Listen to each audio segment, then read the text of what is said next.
नमस्कार दोस्तों, मेरा नाम है अंकित नेगी और आपने भी बहुत सारे अपने फ्रेंड्स को, फैमिली मेम्बर्स को या फिर आसपास वाले लोगों को बोलते हुए सुना होगा कि यार लाइफ बहुत बोरियत वाली हो गई है, आजकल बहुत बोर हो रहा हूँ और कुछ भी लाइफ में इंटरेस्टिंग नहीं है करने के लिए। अब सुनने में ये बहुत ज़्यादा डिप्रेसिंग और सैड लगता है जब आपको लगता है कि यार इनकी लाइफ कितनी बेकार हो गई है, इनकी लाइफ में कुछ इंटरेस्टिंग है ही नहीं। बट अगर हम इसका ब्राइट साइड देखें तो बोरियत आपके लिए एक वरदान की तरह है। बस आपको उसका सही तरीके से यूटिलाइजेशन करना आना चाहिए।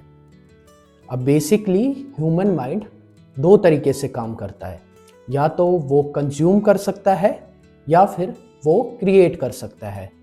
अब जब भी आप बहुत सारे लोगों से मिलते हो, उनकी बातें सुनते हो या फिर आप घर पे अकेले बैठे हो और सोशल मीडिया पे रील स्क्रॉल कर रहे हो, तो मोस्ट ऑफ द टाइम आपका माइंड कंजम्पशन की स्टेट पे होता है, जहाँ पे आप नया नया कंटेंट, अलग अलग तरह के इमोशंस को फील कर रहे होते हो, जिसमें fear, anxiety, happy, sad, depression और भी बहुत सारे जॉनर आपके माइंड में चल रहे होते हैं।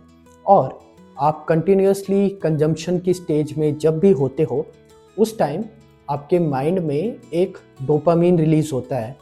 इसकी वजह से आप बहुत ज़्यादा थके हुए महसूस करते हो और आपको लगता है कि आपने बहुत ज़्यादा काम कर लिया है, जबकि आपकी प्रोडक्टिविटी इस टाइम बहुत कम होती है। ऑन दी अदर हैंड, अगर आप दिन में 10 मिनट, 5 मिनट या फिर 2 भी मिनट शांति से बैठ सकते हो और केवल रिलैक्स रह सकते हो, आपको लगेगा कि आपकी सारी एनर्जी आपकी बॉडी में वापस आ चुकी है। इसीलिए बच्चे जो हैं वो बहुत ज़्यादा क्रिएटिव होते हैं। आपने अगर कभी बच्चों को खेलते हुए देखा होगा तो वो लकड़ी से स्वॉर्ड बना देते हैं, छोटे छोटे पत्थरों को स्पेसशिप बना देते हैं। बच्चों में इस तरह की क्रिएटिविटी इसलिए होती है क्योंकि वो प्रेजेंट सिचुएशन में होते हैं, उनके माइंड में बहुत ज़्यादा टेंशन नहीं होती, उनका सब कॉन्शियस माइंड और कॉन्शियस माइंड एक ही जगह पे होता है और वो कई बार बहुत ज़्यादा बोर होते हैं। तो जब भी वो बोर होते हैं, उनका माइंड उनको डायरेक्ट करता है कि आप कुछ क्रिएटिव करो, because human mind can not sit idle. मतलब आपका दिमाग खाली नहीं हो सकता। जब भी आप बोर होते हो, आपका माइंड आपको नए सिग्नल्स देता है कुछ काम करने के लिए, और तभी आपकी क्रिएटिविटी उस टाइम पे डेवलप होती है। अब बहुत सारे फेमस साइंटिस्ट थे, जैसे आइंस्टाइन और निकोला टेस्ला।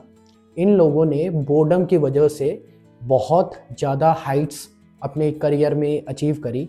निकोला टेस्ला को अगर आप नहीं जानते हैं तो आपके घर में जो भी इलेक्ट्रिक इक्विपमेंट्स हैं या फिर जो भी मशीनरी है, उनमें जो करंट यूज़ होता है, दैट इज़ अल्टरनेटिव करंट। तो वो निकोला टेस्ला ने डेवलप किया था और उन्हीं की वजह से आपके घर में फ़ैन, एसी या फिर वॉशिंग मशीन ये सब चलते हैं। अब निकोला टेस्ला जब भी कोई नया इन्वेंशन करने जाते थे तो वो घंटों बैठकर बस उस मशीन को माइंड में इमेजिन करते थे और उसके बाद वो उस मशीन के डेवलपमेंट में, उसकी रिसर्च में लग जाते थे। तो बेसिकली अगर आपको भी अपनी लाइफ में कुछ भी प्रोडक्टिव करना है तो खुद को बोर होने दें। अननेसेसरी कंटेंट जब भी आप कंज्यूम करेंगे या जब भी आप बहुत सारे लोगों के साथ बातचीत में इन्वॉल्व होंगे, उनसे अलग अलग तरह की बातें करेंगे, तो आपका माइंड थक जाएगा और उसके बाद आपकी प्रोडक्टिविटी बहुत ज़्यादा कम हो जाएगी। तो खुद को बोर होने दें और उस बोर्डम से क्रिएटिविटी को डेवलप करें। धन्यवाद।